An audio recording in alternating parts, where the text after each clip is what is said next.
ଜୟ ଜଗନ୍ନାଥ। ଆଜି ନଳିନୀ ଭାଇ ଭଲ କଥା ମନେ ରଖ। ଆଜି ଆଲୋଚନା କରିବା। ଆଗ ଗୋଟେ ଏମିତି ସମୟ ଆସିବ, ଜାତି ଭେଦ କିଛି ରହିବ କଣ ରହିବନି, ଜାତି ଭେଦ ରହିବନି।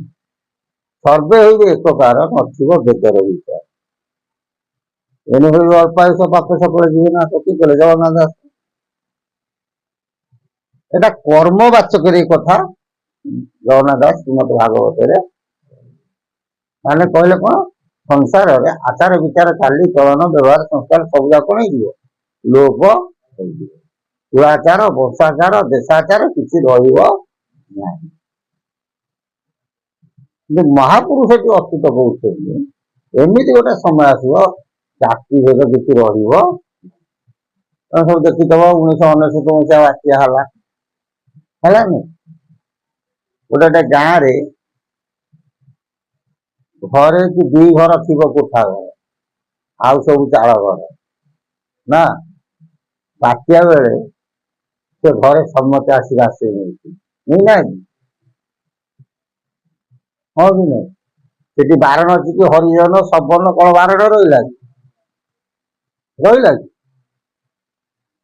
ନିଜର ଆତ୍ମରକ୍ଷା ପାଇଁ ସେ କଣ ଗୋଟିଏ ଜାଗାରେ ଆଶ୍ରୟ ନେଲେ। 1999 ମସିହା ବାତ୍ୟା କଥା। ତାପରେ ତ କୋଠା ହେଇଗଲା, କେହି କାହା ଘରକୁ ଯିବାର ନାହିଁ ଆଉ। ସେମିତି ଦେଖିଛ ବଡ ବଡ ନଈ ବଢି ସବୁ ହୁଏ, ଗଛ ସବୁ ଉପୁଡିକି ନଈରେ ଯାଏ। ସେ ଗଛ ଭାସିକି ଯାଉଥିବ, ତା ଦେହରେ ବେଗ ବହିଥିବେ, ସାପ ବହିଥିବେ, ଝିଟିପିଟି ଯୋଉ ଦନ୍ଦା ବହିଥିବେ ନା, ସବୁ ଜନ୍ତୁ ତା ଦେହରେ କଣ ହେଇଥିବେ, ସେ ଗଛ ଉପରେ। କିନ୍ତୁ କେହି କାହାକୁ ଖାଆନ୍ତି କି ସେତେବେଳେ? ଖାଆନ୍ତି କି? ସାପ ପାଖେ ବେଙ୍ଗ ଥବ, କିନ୍ତୁ ବେଙ୍ଗକୁ ସାପ ଖାଇବ ନା। କାହିଁକି? ସେତେବେଳେ ସମତିକି ପଡିଛି କଣ, ସମଦଶା। ବେଙ୍ଗୁକୁ ଯୋଉ ଦଶା, ସାପକୁ ସେଇ ଦଶା, ଜନ୍ଦାକୁ ସେଇ ଦଶା ନା ନାଇଁ, କଲିକତରାକୁ ମଧ୍ୟ ସେଇ ଦଶା। ତେଣୁ ସେ ପରସ୍ପର ପରିପୂରକ ଖାଦକ ହେଲେ ମଧ୍ୟ ତାଙ୍କର ନିଜସ୍ୱ ସତ୍ତାକୁ ହରେଇ ରଖନ୍ତି। ସେ କେମିତି ବଞ୍ଚିବେ ସେଥିପାଇଁ ଚେଷ୍ଟା କରନ୍ତି। ସେମିତି ଭଲ କଥା ଛୁଆ ମନେ ରଖିଥାଅ, ଆଗକୁ ଗୋଟେ ସମୟ ଆସୁଛି, ସେ ସମୟଟାରେ ସଂସାରରେ ମାନେ ସବୁ ଏକକାର ହେଇଯିବ। ଅବଧୂତ ସନ୍ନ୍ୟାସୀଙ୍କର ତାଙ୍କର କଣ ଅଛି କି ଜାତି ପ୍ରଥା କଣ ରହିଛି? ଜାତି ପ୍ରଥା ନାହିଁ। ସେମିତି ସମସ୍ତେ ଅବଧୂତିଆ ହେଇଛି, ବୁଝିପାରୁଛ? ସମସ୍ତେ କଣ ହେଇଯିବେ, ଅବଧୂତ ବା ଅବଧୂତ ହେଇଯିବେ, ମାନେ ପରସ୍ପର ବିକାର ବିହୀନ ହେଇଯିବେ। କାହିଁକି? ନିଜର ଆତ୍ମରକ୍ଷା।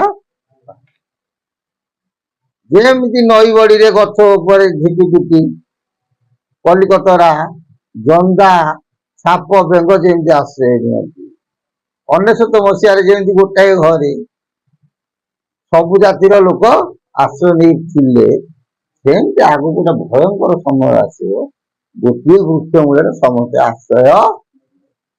ଏଟା କେବେ? ଏଟା ବେଶୀ ଦିନ ବୁଝିହଉଛି। କେବେ ମହାପୁରୁଷ କଣ କହୁଛନ୍ତି? ଶିବକଳ୍ପ ଶାସ୍ତ୍ର ଅଚ୍ୟୁତାନନ୍ଦ ମହାପୁରୁଷ। ଅର୍ଦ୍ଧେକ ସ୍ଥାପିଣ ଆକାରକୁ ଲେଖ ଋତୁ ରାଜ ଦକ୍ଷିଣରେ, ଯାହା ହେଲା ଏଠି ଶୁଣ ରାମଚନ୍ଦ୍ର ଭାବିନି ହୃଦ କମଳେ। ରାମଦାସ ପଚାରୁଛନ୍ତି,